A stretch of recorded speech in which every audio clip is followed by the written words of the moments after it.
First of all, I wish to congratulate your department and your officers for your systematic and professional handling of Amy Charron and Johnny White. My son, retired Master Chief Wilbur Witt III, was stationed in Baytown during his early career, and I spent many pleasant days in your community.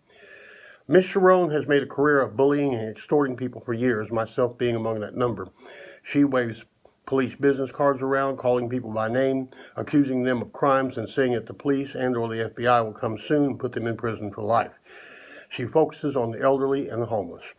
She has a CPS record. She lost her child 9 years ago due to the very same behavior that you're enduring today. The little girl has been with the grandparents since that day and is doing quite well. She is not being stalked. She is on a relentless attack on several people via Facebook Live feeds. I myself am attacked several times a day, where she calls me by name, accuses me of crimes, and says I will soon be arrested by the police or the FBI. She also says that I am a member of a cult and that a member of the said cult hung a bag in a tree on a lot where she and Mr. White currently reside.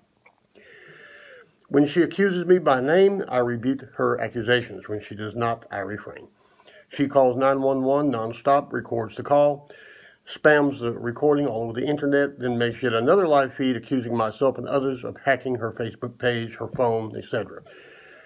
She accuses myself and other people, Rick Perry, Ken Paxton, the Houston PD, Harris County District Attorney, and your department of conspiring against her and destroying her evidence.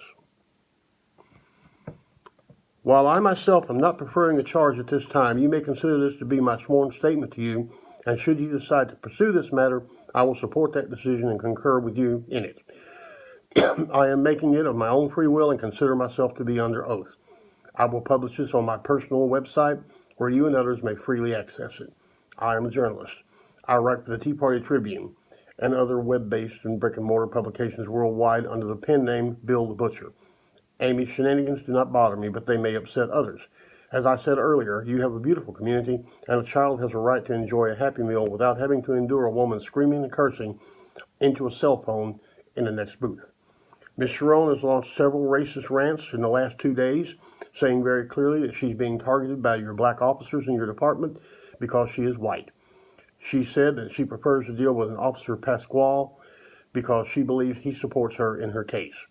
She's currently accusing your other officers of illegally arresting Johnny White. He was arrested on a public intoxication charge, as what I understand. Having been there myself, it's one night in jail, and you just don't get drunk in front of a cop.